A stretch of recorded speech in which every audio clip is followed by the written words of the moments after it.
There was a job I almost took because it would have kept my life intact. It was February of 2020. I was interviewing to become a young adults pastor for a mega church. It would have been easy, it would have been safe, it would have been familiar.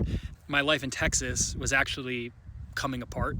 Our church had gone through a year behind the scenes with elders and the board, deciding that we were going to become LGBTQ affirming in a denomination where that was completely unacceptable. There was a lot of things I started to not be able to unsee. I don't know if you've ever had a situation like that, but the dogma in the church and the fear, the need for certainty, and the realization really didn't come with excitement or with clarity. It came with a ton of anxiety. And so I get this invite to go to Wisconsin 2 weeks before we're going to go public with this news and we're going to have this sermon series. I sat in the interview, I sat in church that Sunday, and I didn't have language for it at the time, but my body was just screaming internally that if I ran towards comfort in that moment, I would be running away from myself. I talked to my wife and we said no, and we went back to Texas, and 2 weeks later, the church announces everything. It ends up kind of blowing up the church.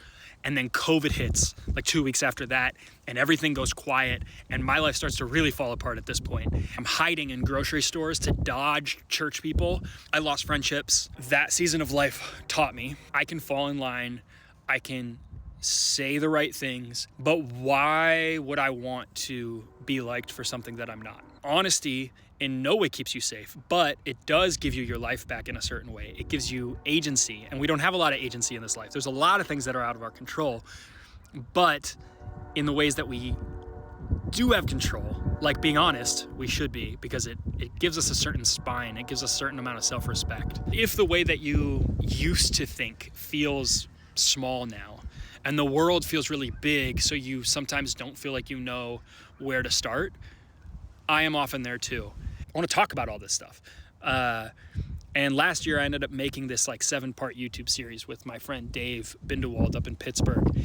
And we talked about curiosity and divergent thinking. I want to do more of that soon. The whole point of this video is just to say it's so important to say where you actually are and let the people that are around you love you for who you are and not for a projection that needs to be accepted a certain way.